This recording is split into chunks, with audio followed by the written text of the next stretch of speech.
one nation, under God, indivisible, with liberty and justice for all.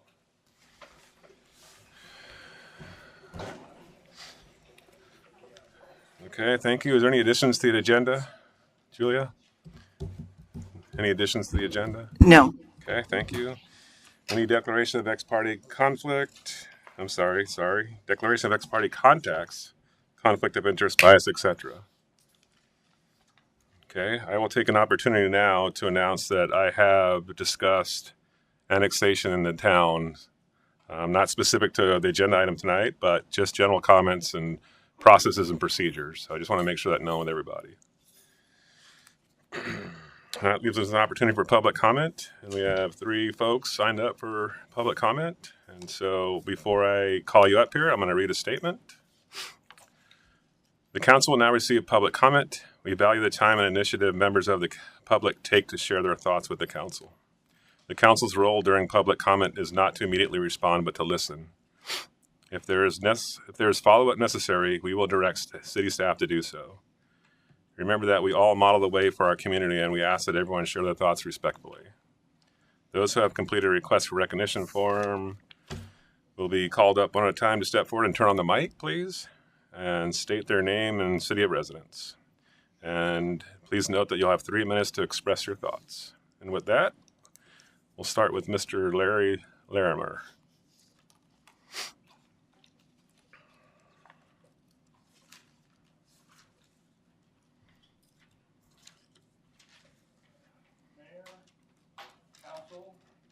Is that on? Is that button on, sir? Is the button? It is. Okay. Pull it close. I don't think it's on. Mayor, council, staff. My name is Larry Larimer. My address is 220 North Fern Avenue in Stayton. I came to Stayton in 1954. I was 12 years old. I'm 83 now. It's a good place to raise a family. An example is sitting behind me, the ladies back here, the girls.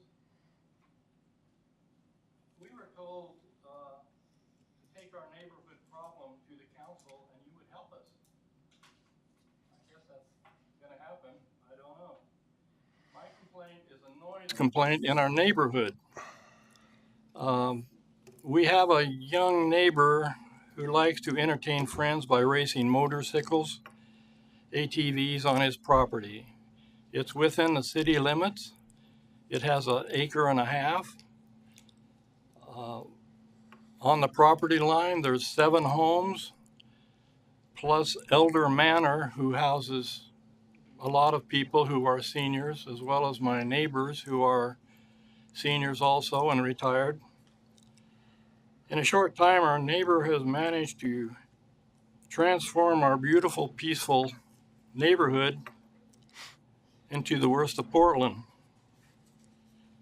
After numerous calls to the Stayton Police Department, we were told that our noisy neighbor was not in violation of the noise ordinance. And of course, neighbors visit, and we're wondering how that can happen when the majority, all the neighbors, are complaining and calling about the noise. It has to be a violation. But I should add that the city police have been very good about responding. They answer our calls, and they return our calls if we request it. But only one officer actually took action. He had the foresight to see the problem and issued a citation. The noise level has dropped, and we thank him for that. He gave it a good shot, and I'd nominate him for Officer of the Month. I guess the thing that set me off, on a nice, warm, sunny afternoon, I'm in the backyard, my family arrives, we're gonna have a nice, peaceful visit, having a great time, until the race started. The motorcycles and the ATVs were running right over the hedge. And our peaceful family get-together no longer existed. At my age, when the kids come, it's prime time, it's pristine, and that set me off, and that's why I'm here tonight, I suppose. But we're just like you, we like to have the windows and the doors open on a nice summer day. The noise level has improved since Officer Butler issued the citation, but we're wondering if it's only temporary. We have no way of knowing that, but to ensure lasting peace, we feel that a few simple steps could be taken, and that's with your help. And we have probably overlooked or missed something somewhere. We don't know the protocol here. But one of the things is that seemed to have worked right off the bat was when the citation was issued. So probably if we enforce the current ordinance that is clearly a nuisance to the neighborhood, that would be a good thing. Several officers went out and talked to the man, but evidently didn't catch him in the act. Okay. Mr. Larimer, that's your time, unfortunately, but I think the message was received. Is that 3 minutes, correct? Yeah. So we will make sure that staff, Julia, will you make sure that either the PD or code enforcement follows up for Mr. Larimer? That'd be great. Am I finished? Yes, sir. Unfortunately, there's 3 minute limit. So, The good part's yet to come. you know, if you want to, Anyway, if you want to turn that into the staff, your notes there, that'd be fantastic. We appreciate what you folks, you sacrifice a lot for the city and us. So you may not know that if you can believe it. Thank you. Council, any thoughts? No? Okay. Next individual is Mr. Raba, Nick Raba. Come on up, sir. Good evening, Mayor and councilors. My name is Nicholas Raba, and I live here in Stayton. I'm here to speak tonight in support of the Parks and Pool Levy, Measure 24-518. I also want to take a moment to acknowledge all the students and families here tonight being recognized for their achievements. It's great to see so many young people and families gathered, and it's a reminder of how important it is that our town continues to provide spaces that support our youth. Our parks and community pool are part of what makes Stayton such a special place. They provide space outside where kids can play, be active, and grow. They are where families gather, where friendships are built, and where our community comes together. The Stayton Family Memorial Pool is especially important. It gives our youth a place to learn to swim, build confidence, and gain life-saving skills, while also providing recreation for families and residents of all ages. I also want to thank the council and city staff for the work that went into revising this measure after the last election. The efforts to listen, adjust the rate, and refine the proposal did not go unnoticed. Over the past several months, I've been working with a group of volunteers and community members helping share information about why our parks and pool matter. This is truly a community effort. Our current levy expires in June of 2026. Without a replacement, this town will face a significant funding gap for parks and pool operations, leading to real impact on services our community relies on. There may be several items on the ballot, but this one measure cannot wait. There isn't another opportunity without consequences for our parks and pool our community values. For anyone who'd like to learn more or get involved, we encourage you to visit StaytonParksandPool.com. We also have yard signs available for those who would like to show support and help spread awareness. Thank you for your time tonight. Thank you. All right, next up is Beth Jones.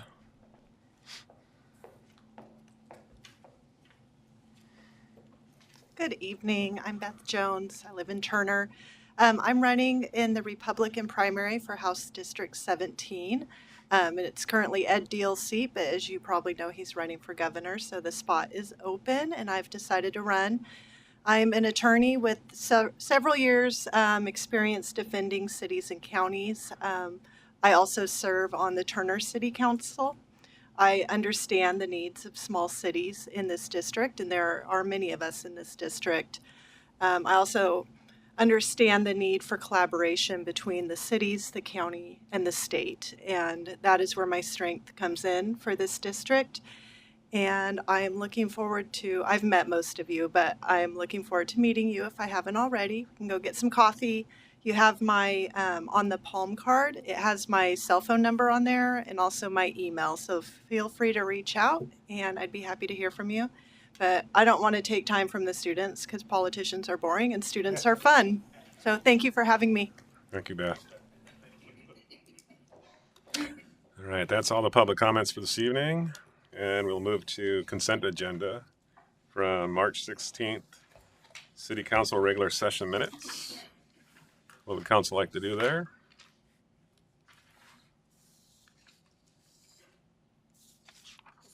Councilor Ort?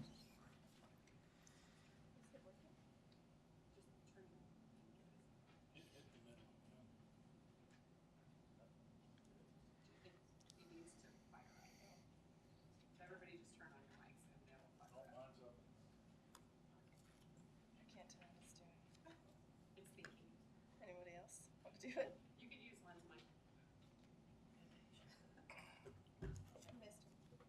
mic. Mr. Mayor, Councilor Ort? I'd like to move that we approve the consent agenda as presented. Okay.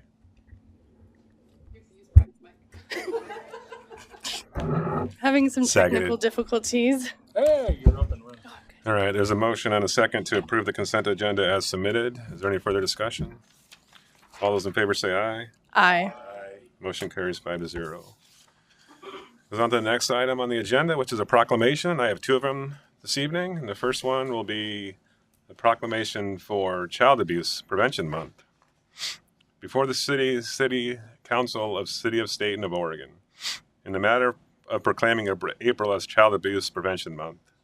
This matter came before the Stayton City Council at its regular scheduled meeting of April 6, 2026, to proclaim April as Child Abuse Prevention Month. Whereas every child deserves to live in a safe, loving, and caring family environment. Whereas in 2024, of all completed CPS assessments in Oregon, 8,242 were founded for abuse and involved 11,669 victims. 35.9% were 5 years old and younger, of which 814 were victims in Marion County. Whereas we stand together as individuals, organizations, and government agencies to commit to preventing child abuse in our county by raising awareness throughout the community and by educating and supporting caregivers. And whereas we assert that strong families and safe, stable, and nurturing environments free from violence, abuse, and neglect are essential for children's optimal growth and success, which ensures a secure future for our communities, where the needs of children are a priority and the needs of families are met. Now, therefore, the State and City Council asks everyone to commit to protecting our children and does hereby proclaim April 2026 as Child Abuse Prevention Month. That's the first one. And Mayor, on the second one, I believe that there is somebody here that may, Is there? Fantastic. on the one that you're about to do, there's somebody that's going to come up as well, so. Come on up, right? Or you want me to read the second one? We're gonna stay with this one and have you come on up real quick. This is for the first one or the second one? I believe these are for the next one, the military child one. Is that correct? Yes, okay. The one you're about to read. Okay, the one I'm about to read. Yes. Okay. So the next one I'm going to be reading is Military Child Month. In the matter of proclaiming April as Month of the Military Child, this matter came before the State and City Council at its regular scheduled meeting of April 6, 2026, to proclaim April as Month of the Military Child. Whereas thousands of brave Oregonians are demonstrating their courage and commitment to freedom by serving in the armed forces of the United States of America here at home and abroad, and whereas Oregon has more than 6,700 children connected to the military through a parent currently serving in the military, with hundreds more Hundreds more connected through the military service of a sibling, an aunt, an uncle, or a grandparent. And whereas these children are a source of pride and honor for us all, and it is only fitting that we take time to recognize their contributions, celebrate their spirit, and let our men and women in uniform know that while they are taking care of us, we are taking care of their children. And whereas Oregonians are encouraged to pay tribute to our military children for their commitments, their sacrifice, and their unconditional support of our service members, because when parents serve in the military, their kids serve too. Now, therefore, the Stayton City Council hereby proclaims April 2026 as Month of the Military Child. And that's it. Thank you. So, did you want to say anything, or you just wanted to be present?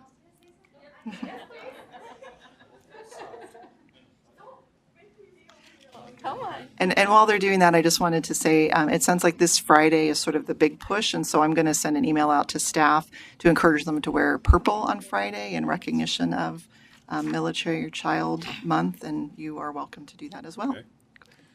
Do I just talk? Okay. I'm Kendra Outfleet. My dad is a retired Army veteran. He served almost 30 years in the National Guard. And for me, this is a big thing because unfortunately, I did not have the full military experience. But I know a lot of my friends have had parents that have been deployed or have passed away serving overseas. And so for me, this is definitely a big thing because I want them to know that they're aware of the sacrifices that they make. So for me, it's a big deal. Purple Update and Month of the Military Child to us is something that we want to spread because we want everyone to know that we're not just forgotten. We're kind of there as much as the spouses and as much as the service members are. Do you guys have anything you want to say? Okay. Well said. Very well said. Thank you. Yep. you. And Okay. Mayor, quickly, and Council, I'm sorry, I was confused. We do have somebody from the Child Abuse Prevention Month that would like to come and say something Sure, of as course. well. Absolutely. Hello. Thanks. Sorry, I didn't check in there. I just want to thank the mayor and the council for reading the proclamation for April being Child Abuse Prevention Month. My name is Adrienne Thomas, and I'm here representing the Marion County Child Abuse Prevention Month Committee, which is a collaboration of many great organizations, mostly youth-serving organizations here in our community, as well as Marion County Health and Human Services. And these organizations work every single day to prevent child abuse, just in the nature of what they do. I work for Liberty House, which is the Marion and Polk County's Children's Advocacy Center, where children are referred to us for abuse, neglect, and extreme childhood trauma. So that's what I do. On the prevention team, because we'd rather prevent than react, child abuse is difficult for even adults to talk about, and it's even more difficult for children to talk about. So you heard in the proclamation there, nearly 1,000 children every year just in Marion County that are confirmed victims, and those are just the ones we know about. It's very difficult for children to talk about these types of experiences they have. So we're thankful for all the organizations that are working every day.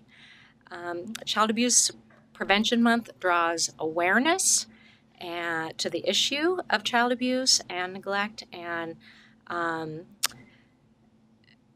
the truth is we just really don't know how many are out there. So prevention is extremely important, and I just thank all of the organizations that we do have here locally that work so hard to keep kids safe. And I would just challenge everyone to become educated, know the risks, and keep an eye on your kids, especially online, and let's have a healthier community with healthier children. So thank you very much for the proclamation. Thank you. All right. I think everyone heard the word small communities, and I want to acknowledge our sister community of Sublimity, and their representatives are right there because we're going to talk about sports presentations now. And so, Julia, how do you want to do this? So a couple of thoughts. I know that we've got a lot of students here. Maybe what we'll do is the presentations, and then if you and or Mayor Taylor want to say something at the end, that might be the best. We actually have, it turns out that it's National Student Athlete Recognition Day, which we didn't know when we scheduled this, but we were all over that. So that's really exciting. We have quite a few different groups. There's some that are not here, but we'll still recognize them. We do have certificates for all of the people that I'm going to be naming. And so what we're going to do, I think, is call groups up, honor them. You and Mayor Taylor can shake hands and give certificates, and then the student athletes can take a goodie bag with them, and then maybe pause for a photo, and then we'll go to the next group. We've got a lot, so this is really exciting. So the first group that we're going to recognize is the Regis High School girls basketball. If you want to come on up, they are the OSAA 2A state champions.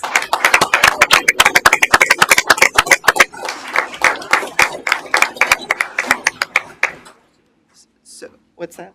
Oh, Tass, did you want to come up as well, or how did? I think what we'll do is, I don't know. Yeah. Oh, that worked. That worked really well last time. Yeah, I think handshake row. So, yeah, not everybody is here. There are certificates for. I'm going to call the names. Okay. The first name is Aslyn Smith.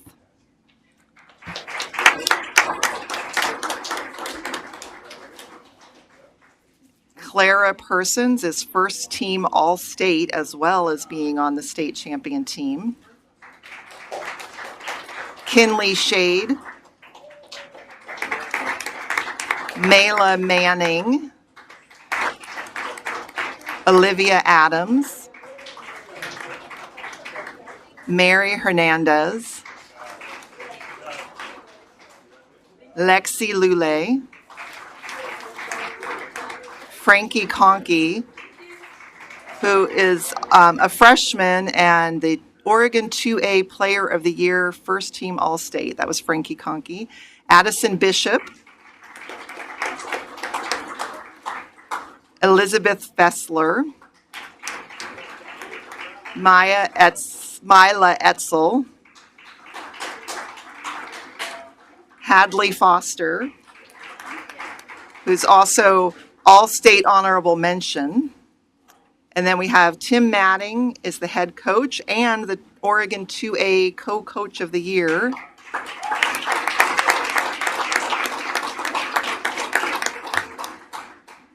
And Jeffrey Conkey, the assistant coach.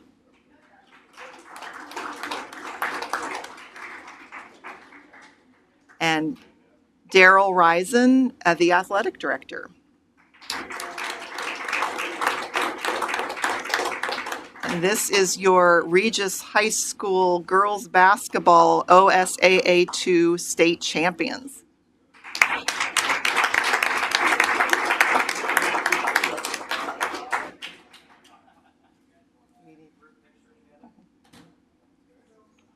Jump in, ladies.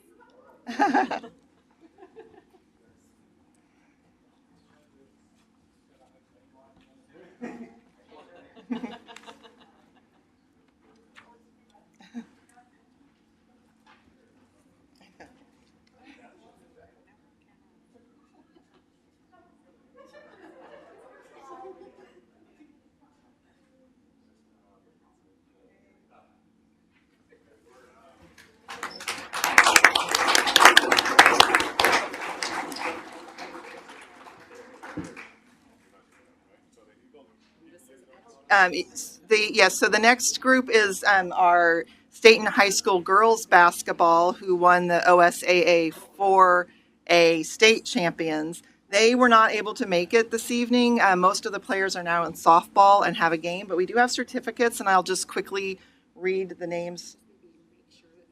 Oh, if there is anybody from the team, raise your hand. Oh, awesome. Yes. Okay. So we want to honor I just think it's awesome that we have 2 state champion girls basketball teams in the city. That's awesome. So the Stayton High School girls basketball team is made up of Courtney Samick, Mila Morley, Madeline Olson, Madison Shaker, Layla Hunt, Mackenzie Shecker, Zinea Anderson, Breesy Hampton, Catherine Semick, Chloe John, Molly Emmert, Zuri Anderson, and then we have head coach Tal Ward, assistant coach Kobe Proctor, assistant coach Darren Shyrock, assistant coach Miley Mitchell, and athletic director David Holcomb.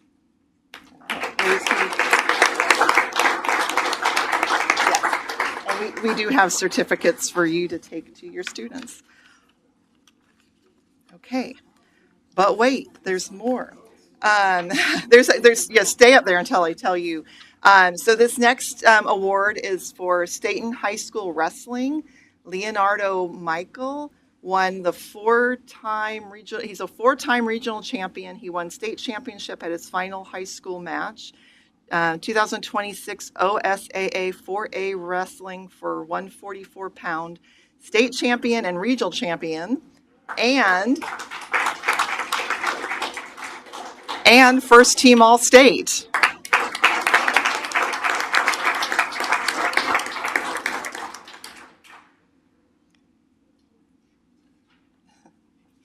It's a little intimidating to be up there by yourself versus a whole team of people, but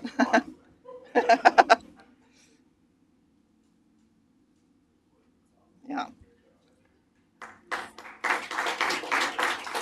So the next student athlete we're recognizing, she is a Stayton High freshman, and she is a 2-time state and regional Silver Gloves boxing champion.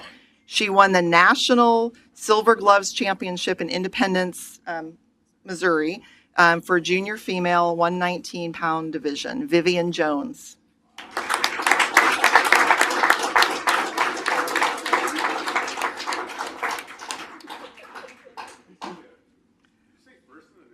Yes.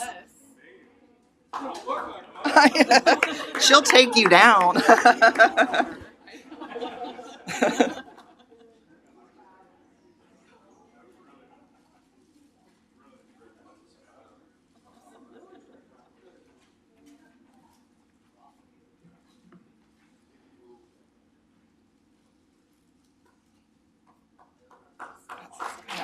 But wait, there's more. Okay, now we're going to honor some swim team awards. So the Cascade High School girls team, they are unable to attend, but they took 3rd overall at districts, took 1st in the 200 free relay at districts, and Haley Gray took 1st place in the 100 butterfly at districts. So good job, Cascade High School. We also have Cross Hill Christian School. We have students unable to attend, but the Cross Hill Christian swim team had 25 athletes this year. They're in their 3rd year as a program and are breaking school records at every swim meet. This year, they broke 10 girls' school records and 14 boys' school records. They also broke personal records at an average of 40 per swim meet. This is their 1st year sending athletes to the state meet and sent a team of 10 boys. The boys ended up 9th in the 50 freestyle, 10th in the 200 freestyle relay, and 12th in the 400 freestyle relay. They have become the largest and most dominant 2A team in the state, frequently competing and winning against 4A, 5A, and 6A teams. So good job, Cross Hill Christian. What's that? Oh, and they practice at our pool. All of these teams practice at our pool. Okay, now we have students from Stayton High School girls swim team. I think, do we know who all is here? Okay. Okay, so we have one student here. This is Dakota. Okay, Dakota is won 11th in state on the girls 400 freestyle relay, along with her teammates Evelyn Robertson and Phoebe Cooper and Leah Ellerby. Evelyn Robinson, or Phoebe Cooper also took 9th at the state in the 500 freestyle, and I'll read a little bit more about Leah Ellerby as we're taking the photos.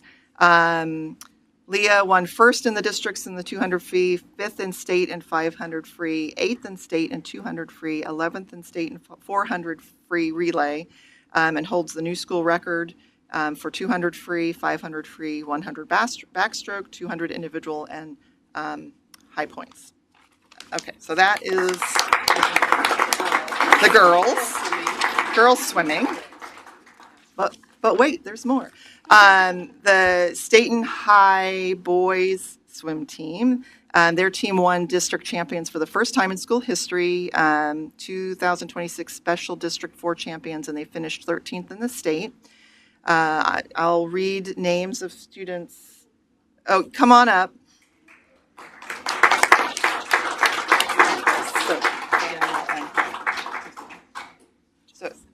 So Daniel Young was part of the relay team who broke a 20-year school record in the 200 freestyle and won 4th in state in the 200 freestyle. He also is the 2026 4A, 3A, 2A, 1A boys swimming all-state honorable mention.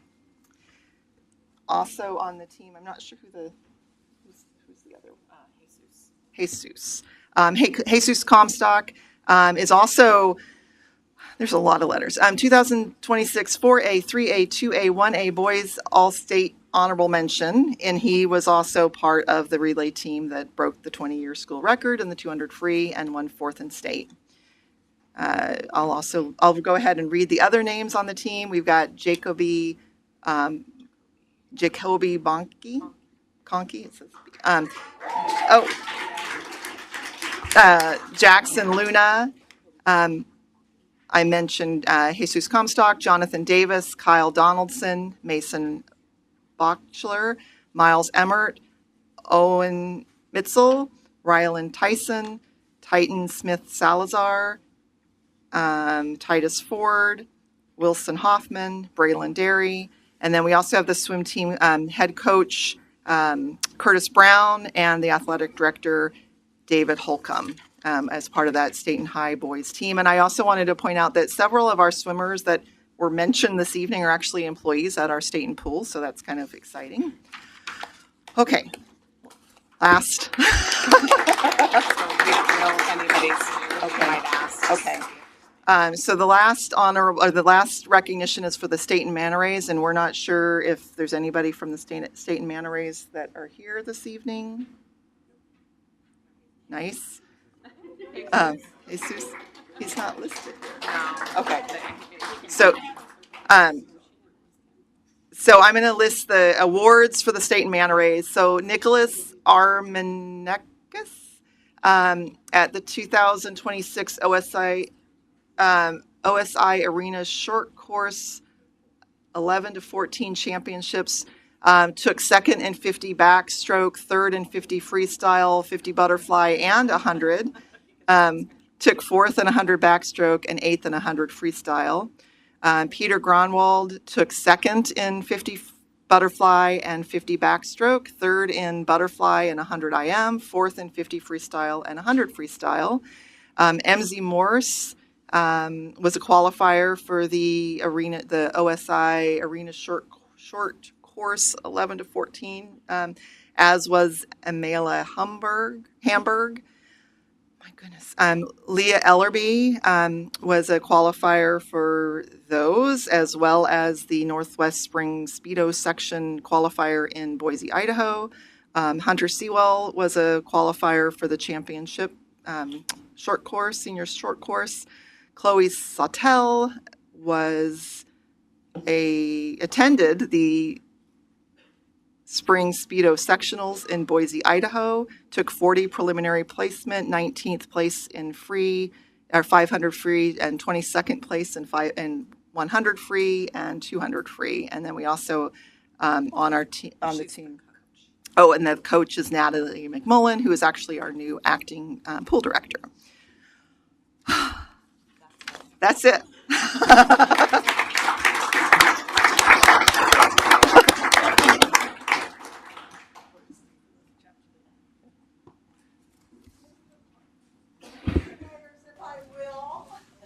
So if we want to have you, so everybody at home too can hear if Mayor,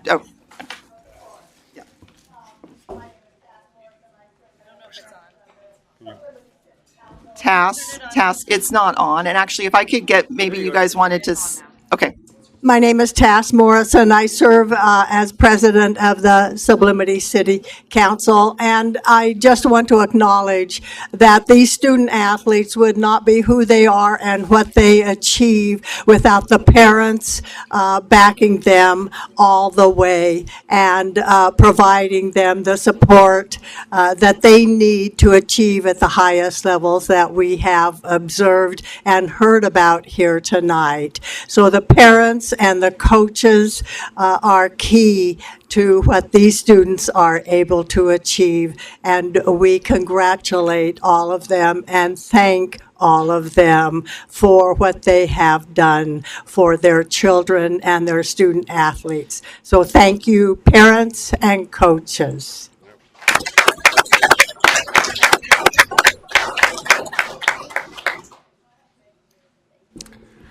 Hello, I'm Mike Taylor. I'm the mayor of Sublimity. Just real quick, when I was signing all these papers, it was a trip down memory lane. Many of these kids I've known since kindergarten, and to watch them grow into the champions they've become, it makes me very proud of our community, and especially the coaches. You kids, you think your coach is there, and they're helping you become a better athlete, but you know what they're really doing is they're helping you to become a better human being, and they're teaching you how to succeed. So what I would hope is that later on in life, to remember this day and remember what it took to end up in this seat and remember what it took to become a champion, because as you face challenges in your life, you're going to need to remember what it took. It took hard work. It took surrounding yourself by people that held you up instead of pulled you down, and it took focus. And just remember, when there's times when it seems like you're going to question, do I really have what it takes to achieve what I want to achieve? Know that you do have what it takes. You've proven that already. And if you're willing to put in the work and do what needs to be done, you can be a champion for many years to come. So congratulations, everybody.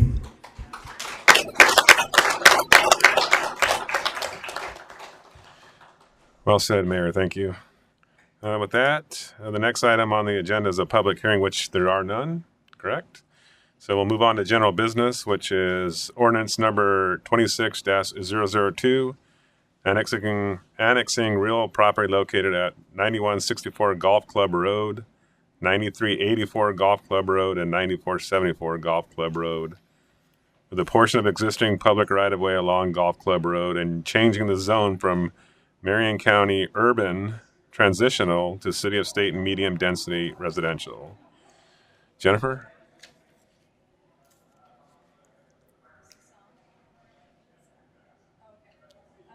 Evening. Oh, there we go. All right, thank you. I'm Jennifer Siciliano, the Community and Economic Development Director, for the record. Good evening, Mayor and Council. This agenda item is the second reading of the ordinance number 26-002 for the Golf Club Road annexation. At the March 16th meeting, you held a public hearing, received the staff report, the application presentation, and public testimony, and then closed the hearing. Following the deliberation, the council voted 3-2 to approve the annexation and advance the ordinance to the second reading. Tonight's action is the required next step under the city charter. The record is closed, so no new evidence can be considered. Council may choose to proceed with the ordinance as presented, make amendments, continue deliberations, or take another action as outlined in your staff report. That's it. And I will note that Ross is here virtually if there's procedural questions or anything like that that staff can't answer. Okay, thank you. Council? Would you like to discuss the agenda item, please?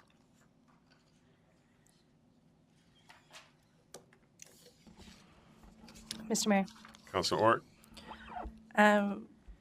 The council received, I know that the record is closed. The council received two public comments through email that I know about. And so do I need to make a motion to open the record if we want to have those submitted into the record? So I think Ross would chime in. Yes, if council wanted to consider those. I wasn't aware that council received emails and Oh, I thought they came. on this issue. I know that the council's received quite a few emails on a different annexation application, but on this particular issue, we would advise you to discourage emails or let it, at the very least, let us know so that we could advise you appropriately. If council did want to consider those, then you would need to open the record. And I believe the advice from Ross, and Ross, you can chime in, is that if you were taking additional public testimony, would we need to re-notice? Is that correct, Ross? I'm sorry. Hello. Can you hear me? Yep. Yes. Okay. Yes. So if that would be option number 5 on the staff memo. And so if you wanted to consider new evidence, we would have to notice a new public hearing and reopen the record at a future public hearing.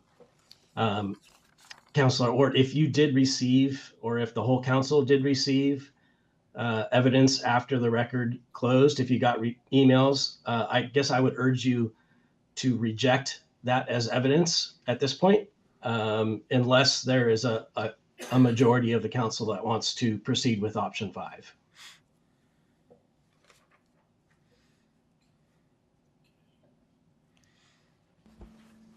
So I guess that's my question. If the council wants to consider that.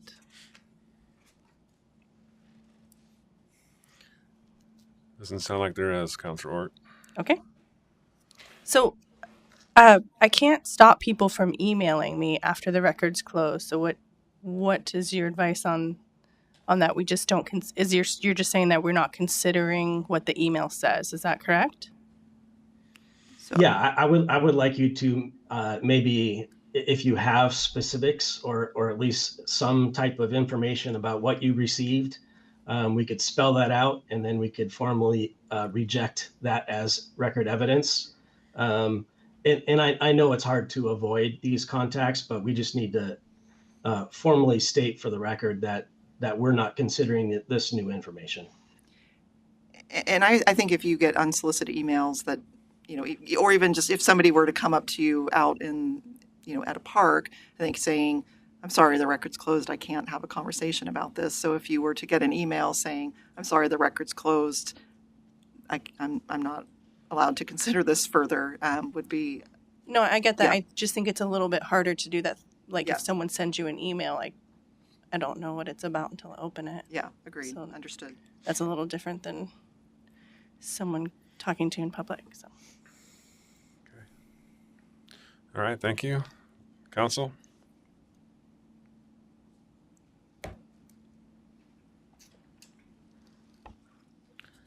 All right, so there's no further discussion. What would council like to do? Actually, Mr. Mayor, do you have Councilor Ort, go ahead.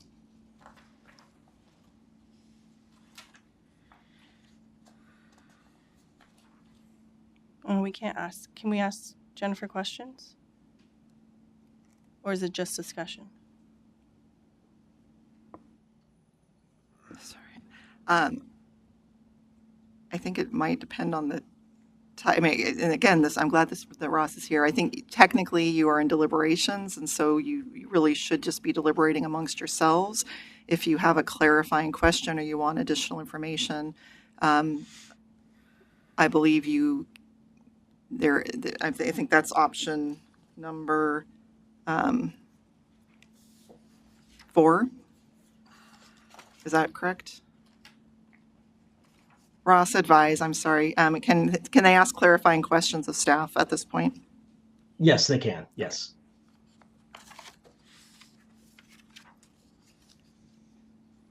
Mr. Mayor. Go ahead, Councilor Ort. Thank you, Jennifer. Do we need to? I know we've talked about the utilities for this property, but I feel like council still has some concerns. Is there any reason to put any like conditions of approval on like things that they need to do, considering that there's wetlands, there's flooding issues, there's things like that no matter what you build on it, there's going to be some issues? Is there any conditions that we need to put on this when we're annexing it in? So I can answer that, and I think Ross has guided me that usually annexations don't have conditions. It's either that it's annexed or it's not. But definitely when it comes to development, the development application, we can consider many conditions.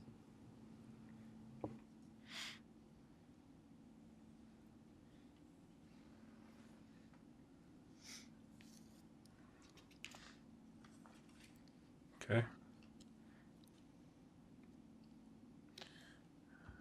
Any further questions?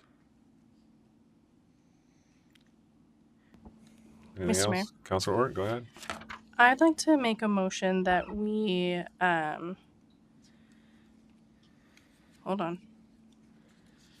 approve the application and enact ordinance 26-002 with the following amendments: that we change the zoning to low density.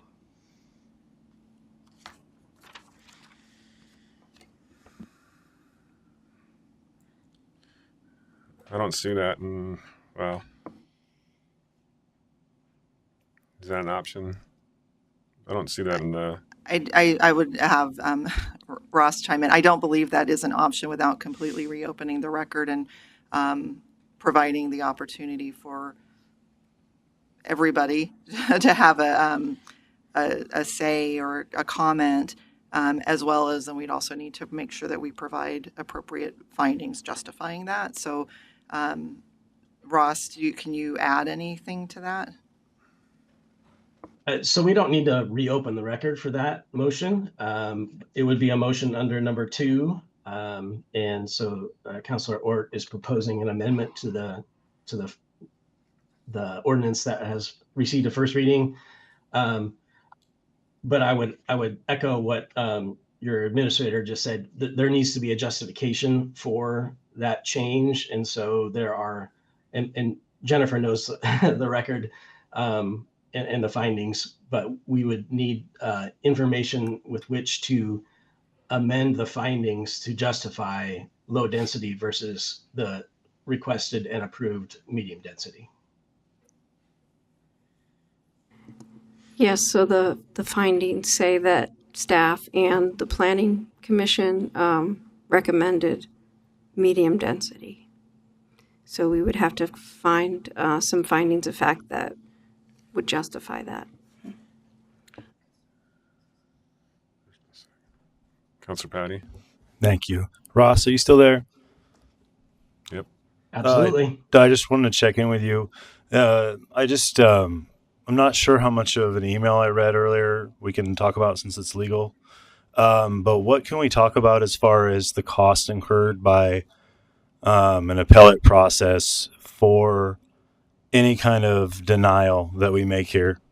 I was just curious about the cost incurred to the city for that.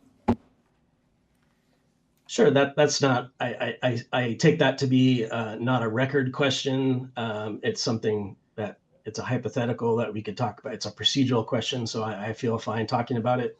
And so if the decision tonight is a denial, and if there is a subsequent appeal to LUBA, which would be the applicant's right, would be to appeal to LUBA, that would be the next stage of the process. A denial that comes with the costs in supporting the council's decision. So an appeal to LUBA would be my time and staff time in defending the council's decision. That starts off with creating the record, which is compiling all the materials, and that's mostly a staff function, but it's a significant staff function. And then once the record is complete at LUBA, then we get into the, good old fashioned appellate briefing and argument. And so there would be in a briefing schedule, an oral argument schedule, and depending on the complexity of the case, that takes significant amount of time, or maybe a little bit less amount of time. And this is, there are a lot of variables in terms of costs. I hope you understand. But a pretty vanilla LUBA appeal can run around $20,000 in attorney's costs for the city, which doesn't account for staff time and staff costs in preparing that record. The other thing to note is that if a denial is overturned or reversed by LUBA, there's the possibility for attorney's fees. So that could essentially double the cost for the city. In other words, the city would be responsible for the applicant's attorney's fees. Thanks, Ross. There wasn't a second, so I think it dies for lack of a second. Mr. Mayor, Sims. I move to approve ordinance 26-002, approving the application of Randy Myers Brownstone Homes for annexation. Land use file number 16-12/24 is presented by staff. Seconded. Okay. There's a motion and a second to approve the application and enact ordinance number 26-002 as presented. Any further discussion? Mr. Mayor? Council Ort? We have in the past changed the zoning of a property that's being annexed in. Like they wanted it to be a certain zoning and we changed it. So I don't understand why we changed it, because that's what we wanted it to be. So why all of a sudden are we not able to change it to something that we want it to be? I didn't say that we were going to deny it. I was saying merely that have the option to change it to something different. But now we're being told that that's not even an option. So I don't really even know what we're doing, like why we even have to have this process to vote on this again if we can't even do, like, what's the point of what we're doing right now? It's not, it's kind of a waste of time. Julia? Mr. Mayor, yeah. I'll say some stuff, and if Ross wants to say some additional stuff. The process that we're doing a second reading is because it didn't get voted on unanimously. That's what's in the charter. So that's why it's coming to you for a second reading, because that's what the charter says.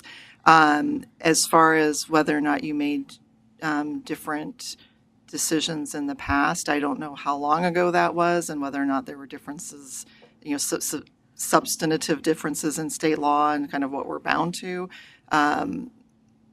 So that may be a factor. If there was stuff in the record or had been discussion potentially about a different zoning throughout the process and council ultimately made a decision that was different than perhaps staff or planning commission recommendation, but there was discussion in the record, that could be another factor as to why. Ross, I don't know, or Jennifer, if you wanted to add anything to that. I certainly can. Yeah.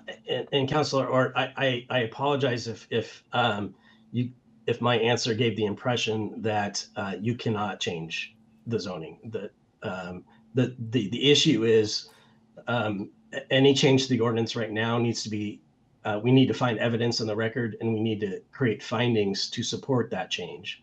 And so if the council wanted to change the medium density designation to a low density designation, we would need to work with staff to create those findings, to make that support and look through the record, see if there's evidence in the record that supports such a change. And so I didn't mean to imply that you can't do that. It's just there is a process in order to do that.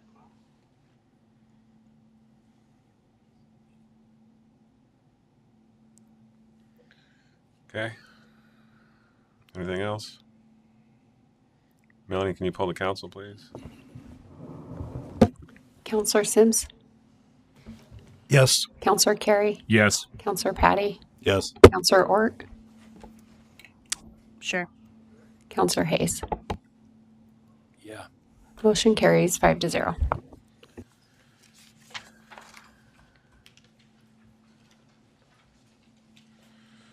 Okay, thank you. Next item on the agenda is council goals update. Julia? Thank you. I think that you have both what's in the packet, but then a 11 by 17 sheet that you could actually see. Um, and this, as you hopefully remember, for most of you, we had our council goal setting. Sorry, I'm looking for my. We had our goal setting session on February 8th, 2025. To refine and establish the priorities that were in the 2024-26 period. The adopted council goals included specific objectives intended to advance each of the priority areas. After that, staff reviewed the goals and put forth who the lead was and what the draft timeline was, or the proposed timeline was, and brought that forward to council for approval, ratification, if you will. They adopted that in March of 2025 through Resolution 25-008. And what is in front of you is our update on that. It's been almost a year, it's been over a year, about a year. And we're actually doing pretty good. But I want to talk through it because there's some areas where we know, based on current conversations or very recent conversations, we want to try to move up some areas, and then there's some things that we've been able to move forward. And actually, I'm going to ask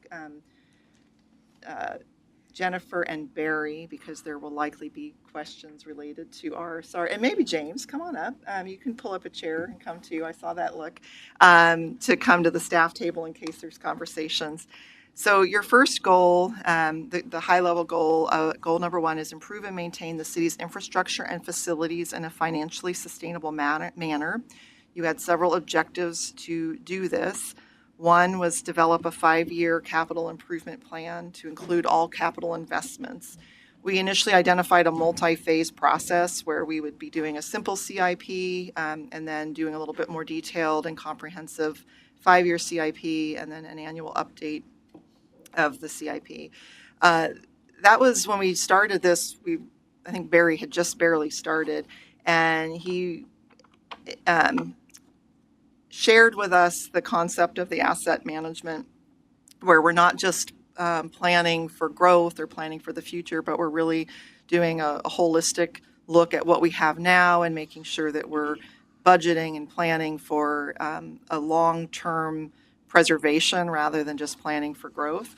And we've hired the asset manager in September of 25, and he, as well as Barry and the rest of the team, have been working on developing the asset classes. We're currently about 6 months into a structured implementation of that. And I'm going to talk a little bit about some other objectives because they play into this. So we also had a goal of updating infrastructure, master plan, stormwater, water, parks, and all of those we're saying basically we're ahead of schedule, except for the stormwater master plan, which we started first and we're behind schedule. But with that one, we had anticipated being further along. The other ones we had anticipated not actually starting until we got, until basically next year. But those are already starting to be incorporated into the asset management plan. I think that's, let me just look and see.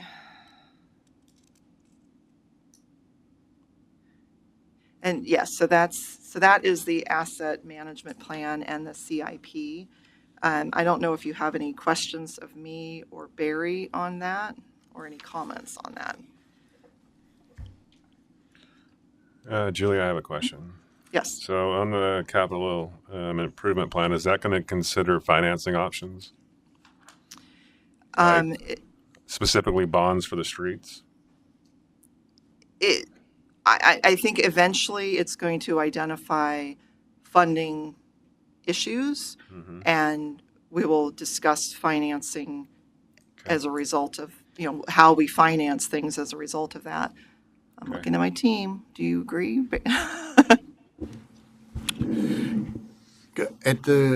Basically at the end of the asset management planning study, you come out with a CapEx plan and an OpEx plan, which is subtly different to coming out with a master plan. A master plan usually only comes out with the CIP items.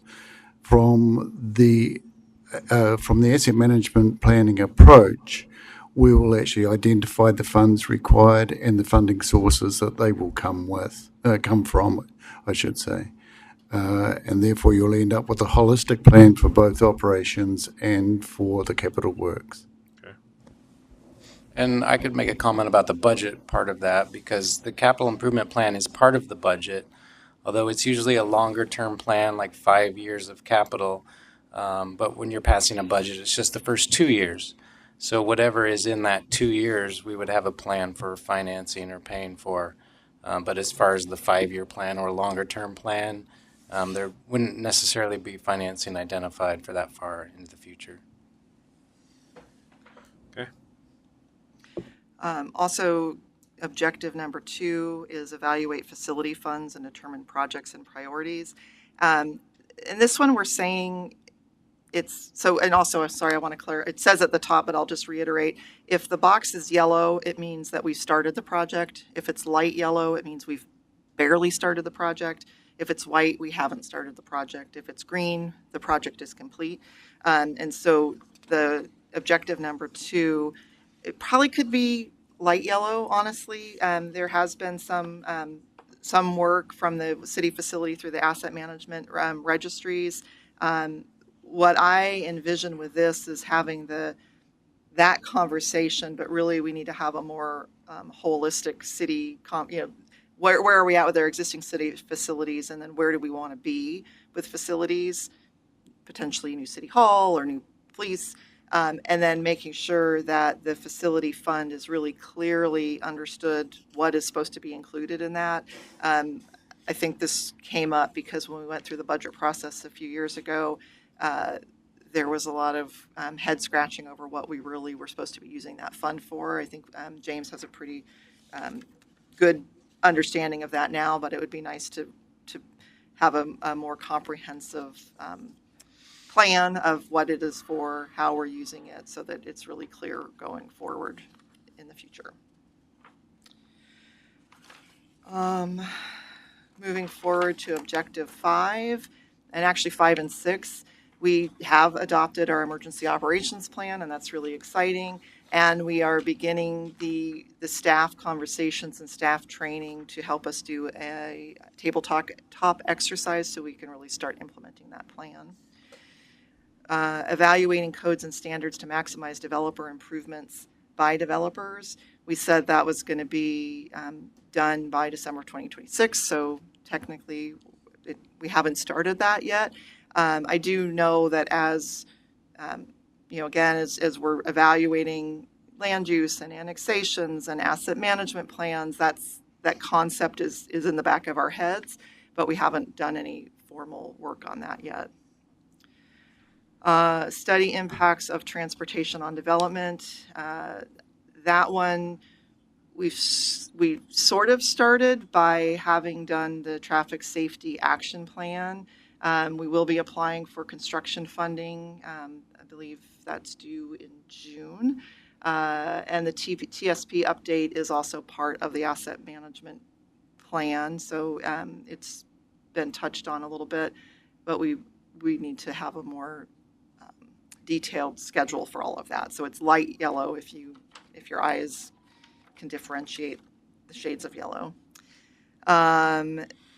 9th is develop a timeline and budget to inform the approach to the pool improvement direction. And that one we had identified as December 2026. Obviously, the outcome of the levy will help us determine a lot how we move forward with that particular objective. Any questions or comments on goal 1 before I move into goal 2? Okay. Goal 2 is align housing policies with the community's needs. There were 2 objectives: assess funding options to update the housing needs analysis and prioritize recommendations, and evaluate and update policies, procedures, and standards for annexation. As you may recall, through the budget process, we had initially identified some funds that would help us do the Sustainable City Year program, and we had hoped that we would be able to use that to address several of these things that are going to be coming up. Essentially, through the budget process, the $30,000 was retained, which is wonderful, but it was pretty clear that there wasn't a huge appetite to go through the Sustainable Cities Year program. So we will need to prioritize based on the current conversations that we've been having on annexations. I think we need to allocate the 30,000 plus to helping us update our buildable needs analysis and getting these objectives addressed. I did get a quote from the Council of Governments just asking what that kind of project would cost for a housing needs analysis and buildable lands inventory, and they said about $45,000. So that's, I haven't even talked with James about this, but I want to find a way that we can start that process. I would love input, especially as we go through this, and because that won't leave any additional funds for community and economic development to really do any other studies besides that. Any comments or questions before?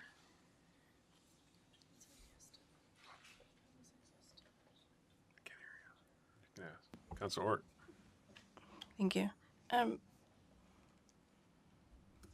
thought after we talked about it, we had said yes to that program. My understanding was that you agreed to keep the $30,000 in to allow us to do something, but that we didn't want to do that. That I hadn't gotten a clear. Okay. So are you asking for input, Julie, on this one, or? Sure. Does council have any desire to see this as a priority, a higher priority than it is? And if so, what action will you want to take? I think I would love to see this be a higher priority, but.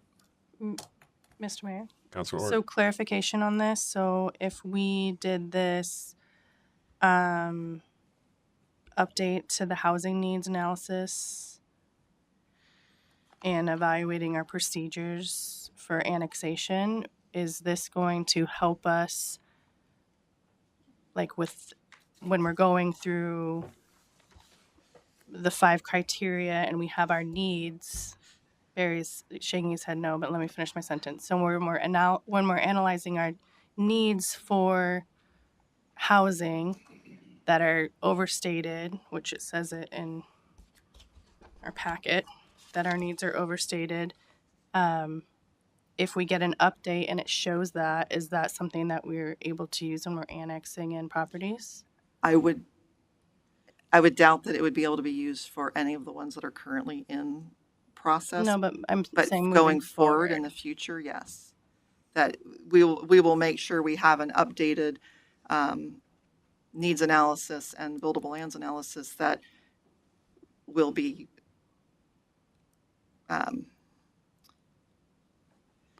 seen by the state. I think right now what we're hearing is that because of the datedness of our comp plan needs analysis, essentially the state is like, well, it's not compliant with the current state laws. So we can't really rely on, help me out, Jennifer, I'm not saying this well. Let's see. Well, if we were to update our housing needs analysis, it's going to project out 20 years from now. And when annexations come in, they're going to be based on what your needs are for the next 20 years. And right now, my findings are based on the 2013 numbers that we have, and I've been making the findings, extrapolating those numbers, which is where I developed how many single family and duplexes we need. But there is an issue that the state now wants us to look at those numbers plus the numbers that they provide once a year, which are people in different income categories. And I had mentioned before that I had spoken to them last week, and they didn't provide me direction. They said that they didn't provide direction. They said that you would need to figure out how the income levels equal single family duplex. So I imagine that a needs analysis would at least refine that. It would probably say this income equals apartments or this income equals duplexes. So we might have a better number that fits. It would give us something more current and up to date to use, because right now the numbers are not current enough and up to date enough to give us much teeth to go against what developers are asking for. I have a question. Yeah. What's the origination of AMI, Jennifer? Is there a statute? Is it a directive? Where is that coming from? And if it exists in some place, there's no methodology to support it? So AMI stands for average median income, and it's a number that is given from HUD. It's for every municipal area, so we're probably within the larger Salem area. And those numbers get updated every year, and it's been going on at least 20 years, if not, longer than that.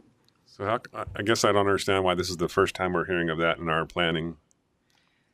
Has AMI ever been considered? Because it's part of the, I believe it's part of this 2000, the more recent legislation that was adopted and the formation of the Housing Affordability and Production Office. Is that? It was in 2024 when the HAPO began, and that's when they started coming out with the numbers for AMI. And that's what I'm asking. I want to see how that's applicable, where it fits in, how it originated. So if you could share that with council at some point, I think that would help in having us understand why we need to incorporate it. So.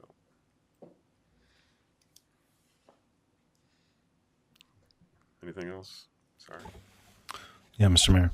Councilor. Thank you. I guess my big question is this. It sounds like colloquially or anecdotally, I don't know what you want to call it, we feel like, a lot of council members, I would assume, I'm just going to speak for myself, feel like maybe we are growing with medium density and high density too fast. And I feel like that is sort of a concern that's been echoed by other, voters over the years to me about Stayton. And so my question is this. If we were to get this new buildable lands update or whatever, is this going to be vastly different and change a lot of findings going forward? I mean, I don't want to spend this money if we're really not going to get any bang for our buck. You know what I mean? And that's really what my question is before I want to see any of that money spent. I'm going to chime in real quick because I think it's a double-edged sword. You might end up having information you don't like, right? It might be worse. That said, and this is the double-edged sword, is without updated information, we still don't have a lot of ability to push back on certain development. Jennifer, do you want to add anything to that? That's pretty much because the numbers, like I mentioned before, are for a 20-year horizon. Mm-hmm. So it might be more homes than you even have, but then again, the state is kind of telling us that our numbers are irrelevant. That's what. Yeah, I guess I hear it. Our current numbers are irrelevant? They're saying that we need to rely on the state numbers about AMI. So if certain income, we need to have housing for certain income percentage. So many units for people that only make 30% of the average median income, 50, 80%. I don't have the numbers right with me. I did at the last meeting. But like I said, I went to them and tried to have them explain how that equals duplexes, like something that is actual concrete. And they said that we're not going to provide that to you. But they'll tell you if we're not hitting it. I'm not saying that right. That was. Can I get some clarification though? Because in our last meeting, we were told that even though projections are wrong, that we have to use the 2013 plan. But now you're saying that the state is telling you that that's a moot point and we can't even use it. But you told us that we had to approve this annexation based on that 2013 plan. And I don't recall you talking about the AMI or anything like that. Like that. Oh, well, I'll clarify. They said to me, and this was just Thursday, right? So this is after the meeting here. I did provide their comments that they gave. They did tell me on Thursday that we had to consider both of those numbers. So our comp plan, the 2013 numbers, and then also the numbers that they provided with AMI. Yeah, they said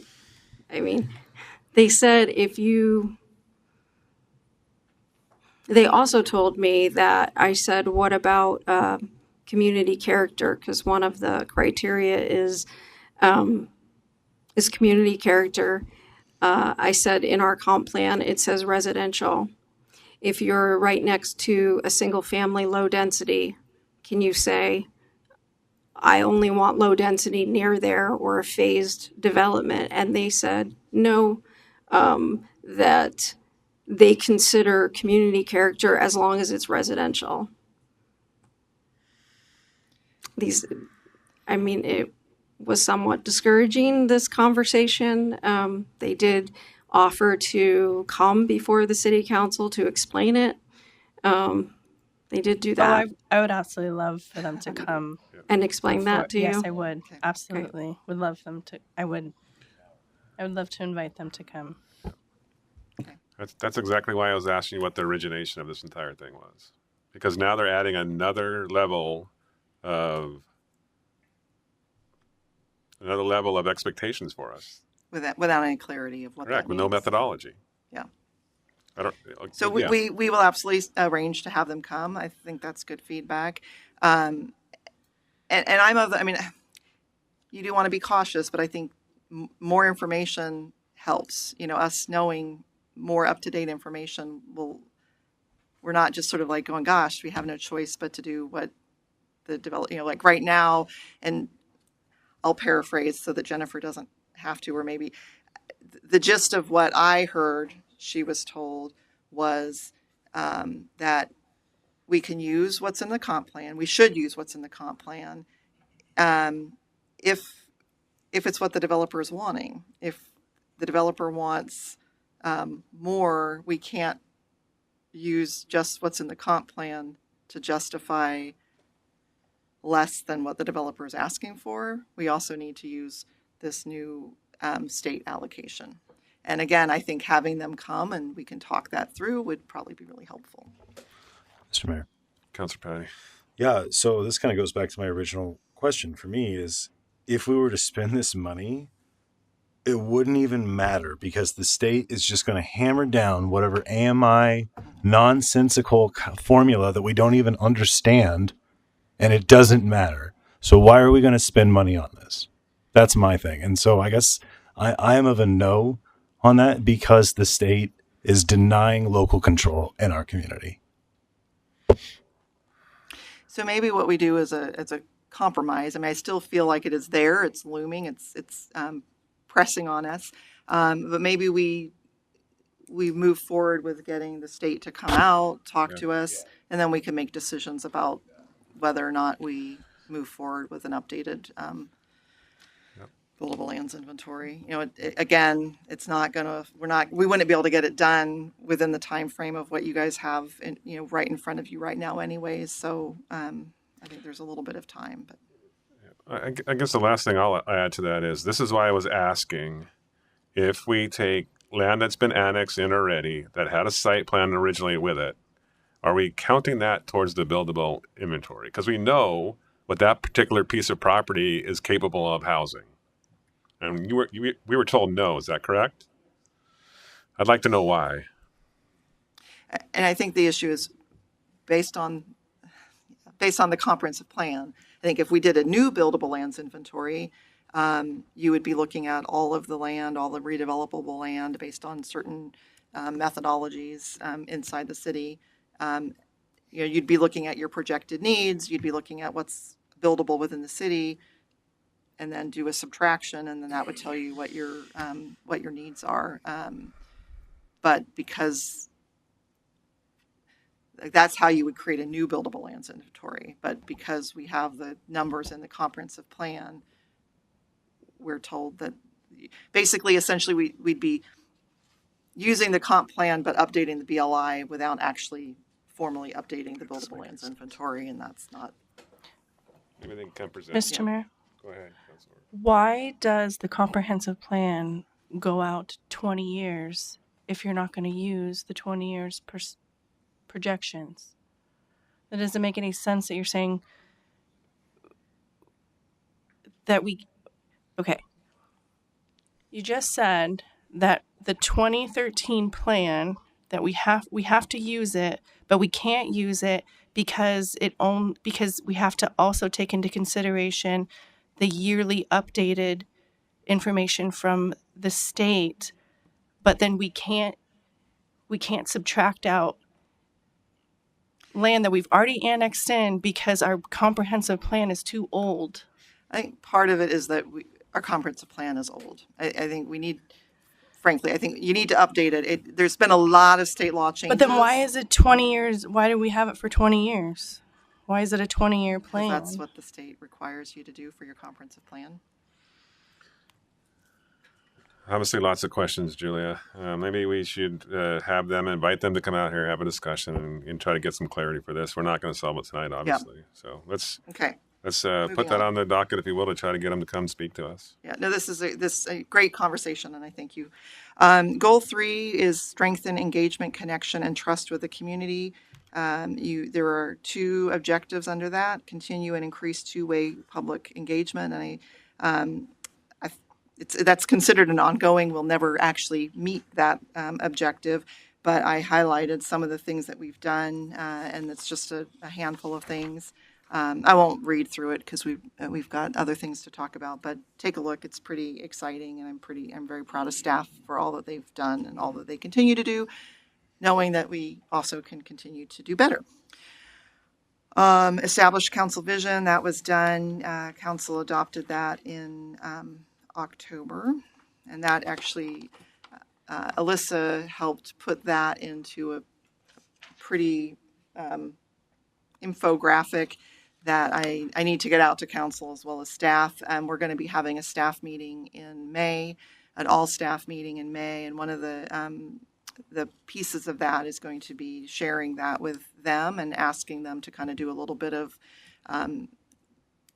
group work to see how they implement those vision elements within their day-to-day operations and kind of build off of that. So any comments on goal 3? Okay. Mr. Mayor. Oh, Councilor Hort, go ahead.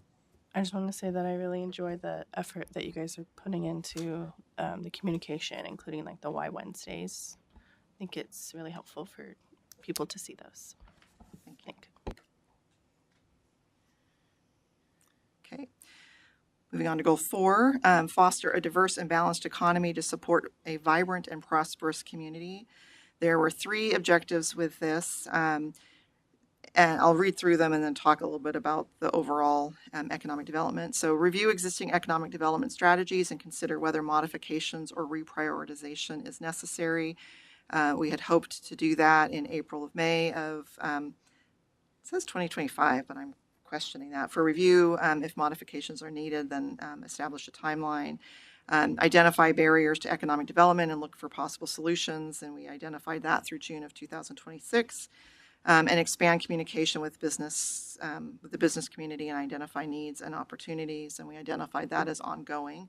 This area, we're saying we're not on target, and really there's 2 big drivers. One is that Jennifer has been inundated with land use applications and has had a lot of time being spent on that.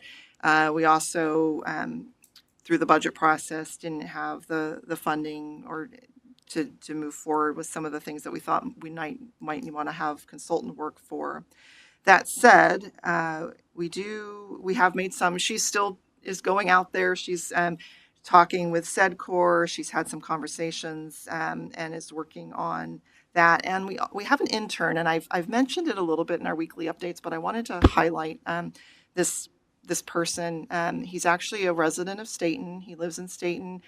He's working on his undergraduate degree, and I met him at Summerfest this past year, I think. And he wanted to go in land use planning, which I was like, woo, yeah, land use planning. And he just wanted to volunteer. And so he's been working with Jennifer 4 hours on Fridays and doing little things, learning. He's still very green in the planning world, but she's gaining, additional confidence, and he's learning a lot of things, and she's tapped him to work on a business inventory and then also a pamphlet for business owners. So we're working with him on that. So we're trying to eke out some economic development stuff where we can. Jennifer, do you want to add anything to any of that? So he's pulled together a whole inventory, and the new executive director we've been working with for historic downtown Stayton now. We've provided all the businesses in the downtown for her, and she had also given us a pamphlet that Albany used for their downtown businesses, and we're using that as a template.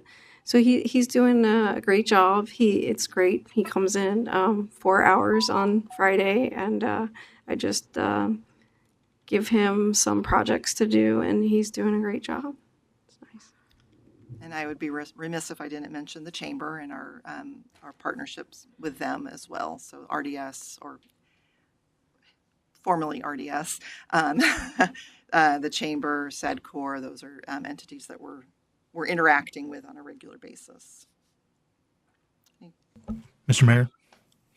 Councilor Sims.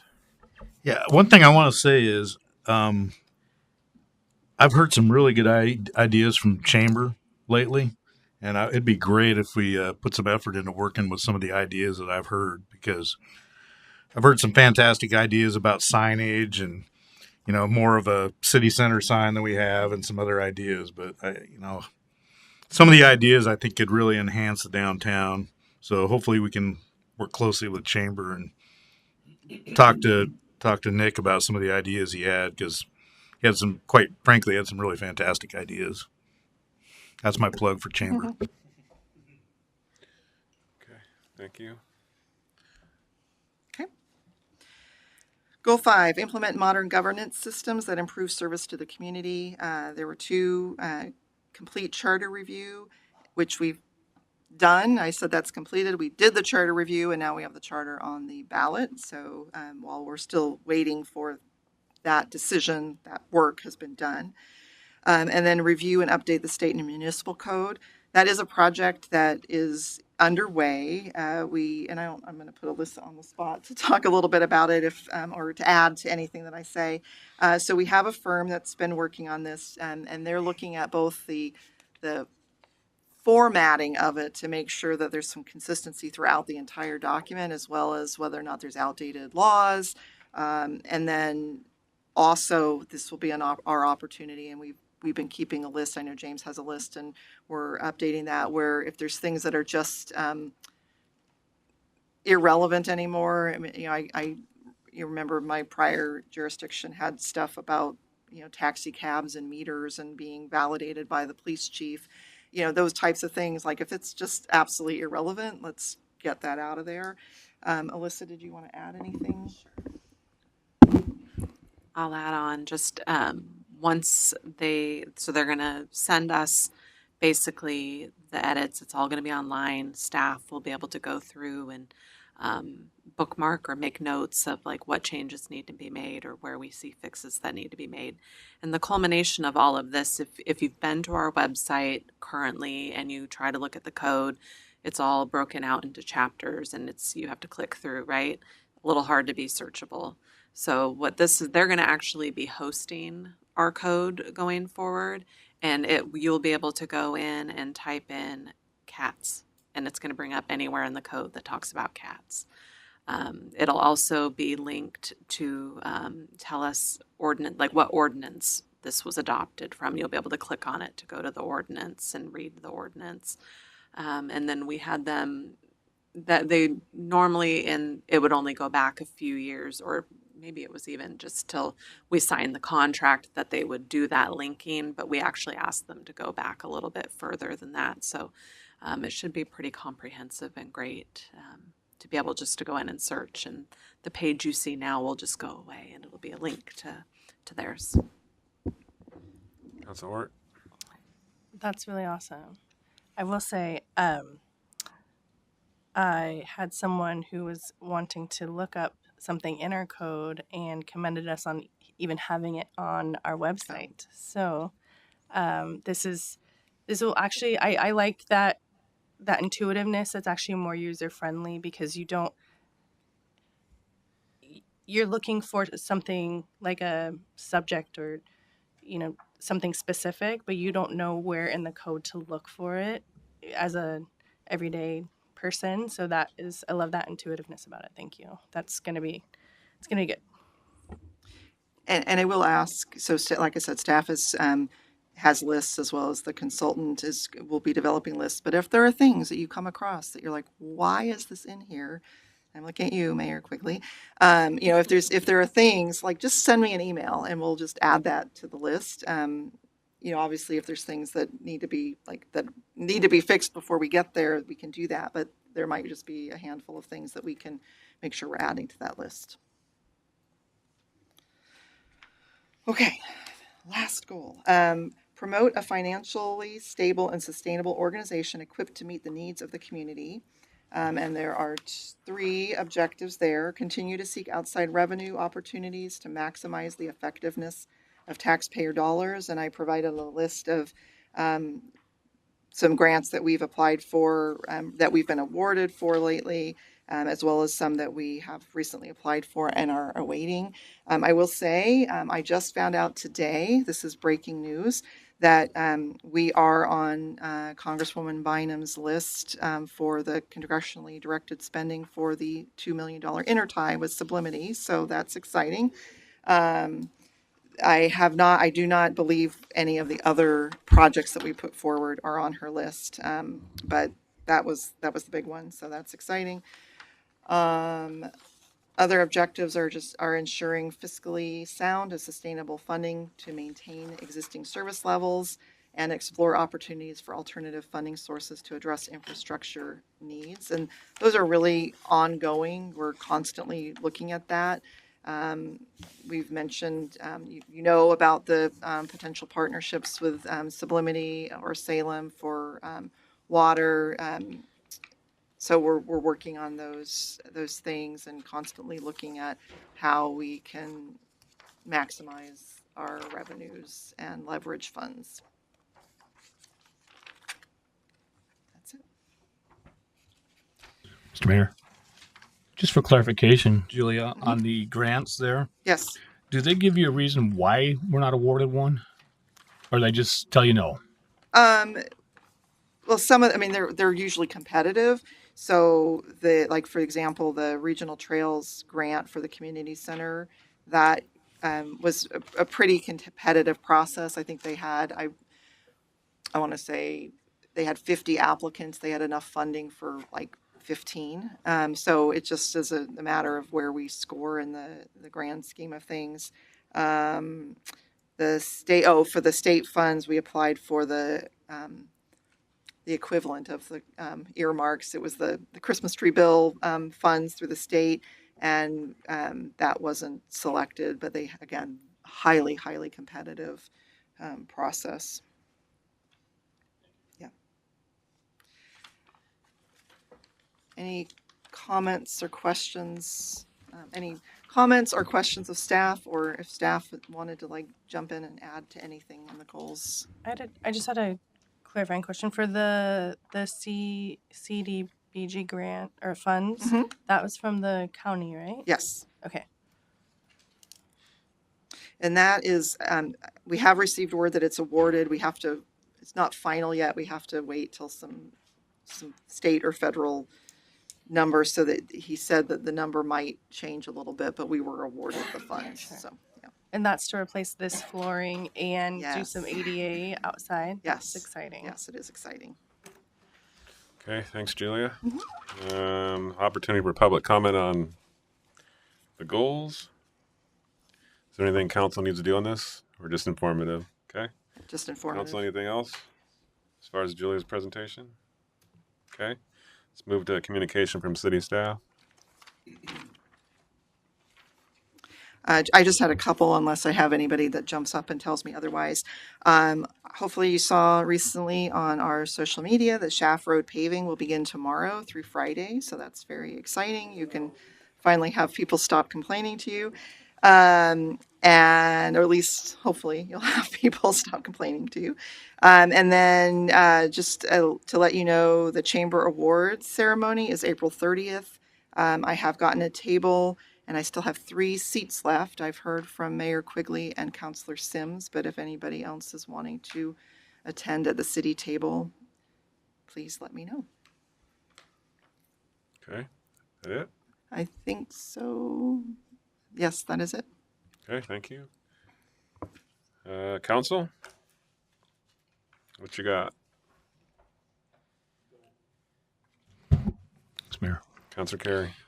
I would like to also say Shaft Road update was very nice to see on Facebook. That was one of my notes. Thank you, Julia. Thank you for who put that on there. My wife's going to thank you when it's done, too, on her way to work. Do we have an update on the schoolhouse that was built on Evergreen? Any completion date on that? Does anybody know anything about it? The schoolhouse? Right there on Ida and Evergreen? Oh, I know what you're talking about. Are you talking about the houses that were built by the students? Yes. There's one that's still sitting vacant with boards up, and I'm just wondering, is there any update from the school? We'll get an update. We'll find out where they're at in the building permit status and see what we can find out. And the last thing I had a meeting today with Julia one-on-one, and the question I proposed to her was, how can we make the parks and levy front and center again? And set this annexation aside for a minute. And I think I'd like to encourage us to take a step back and refocus on the parks and how critical it is for us to pass that. Because if we don't pass that, why do we want to even have growth in our community if we don't have parks and pools? So I think it's important that we bring that levy to the forefront again and start focusing on that. Okay, thank you. Anybody else? Councilor Ort. Mr. Mayor. Sorry, I'm going to yield. Hold on a second. Go ahead. Councilor Patty, go ahead. Oh, I just wanted to special shout out to all the student athletes that were able to make it tonight. I just want to say thank you as somebody who used to compete for Stayton High School in the swim team. It was really special to see these folks come in here and break records and do things that the Stayton High School swim team hasn't done before. And that was just really encouraging. I was a little sad that they broke our old freestyle relay record that we used to hold for 20 years, but whatever, that's fine. Let's move on. It's all good. I'm sorry, I yielded. Go ahead, Councilor Ort. Councilor Carey, to that point, I have yard signs if any of you would like them for the pools for the recreation levy. And then I also wanted to say I thought it was really cool that we are recognizing Military Child Month. Both my parents were in the Navy career, and when my mom retired, I received a certificate thanking me for my service and my dedication. The missed birthdays, the missed plays, the missed opportunities that my parents gave up to serve our country, and definitely cried. And so I think it's really cool that we're doing that, and that recognizing the family and the sacrifices that it takes from all of us to protect our country. Thank you. Anybody else? Councilor Carey, thanks for bringing up the house on Evergreen. Julia, just since you want to add to the list of ordinances, it's actually against the ordinance. So, but good question there. Councilor Hayes, you got anything on your mind down there? Been quiet all night. First of all, I'd like to say you're welcome. No, doing a lot of listening, but if you'd like to hear something nice, very simple. James, the wonderful historical stuff you handed me here recently, I took very nice detailed pictures of them and sent them to the Historical Society. And they love them, and they're going to include them in their next slide presentation whenever they call and tell me about that. Have not found somebody to store them or procure them, so I'm just letting you know right now, I'm keeping them in a nice, calm, cool, warm place and keeping them safe at the moment. Well, that's good to hear. And basically, just a resident came in with some old antiques of former businesses in town. Philippi Ford was on a wool blanket, probably made from the woolen mill that was here. So just an acknowledgement to anyone out in the city that has some old relics that they wouldn't mind putting on display or donating to the Historical Society. You can bring it by City Hall if so interested. Okay. And we'll pass it on. There you go. Okay, thank you. All right, folks, so that's it. Meeting adjourned.